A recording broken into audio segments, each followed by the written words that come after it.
जिल्हाधिकारी कार्यालय उडवून देण्याची धमकी, बॉम्बशोध पथकाकडून तपासणी। अहिल्यानगर जिल्हाधिकारी कार्यालय उडवून देण्याची धमकी देणारा ईमेल आज सकाळी 9 वाजता प्राप्त झाला। त्यानंतर जिल्हाधिकारी कार्यालय परिसरामध्ये पोलीस बंदोबस्त तैनात केला असून 2 बॉम्बशोधक पथकाद्वारे संपूर्ण 6 मजली जिल्हाधिकारी कार्यालयाची तपासणी केली आहे।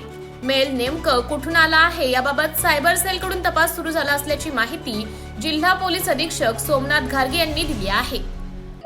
आज सकाळी साधारणतः 9:15च्या दरम्यान जिल्हाधिकारी कार्यालय अहिल्यानगर यांना एक मेल प्राप्त झाला आणि त्यामध्ये असं सांगण्यात आलेलं होतं की बॉम्बनी ही इमारत जी आहे ती उडवून देण्यात येईल म्हणून।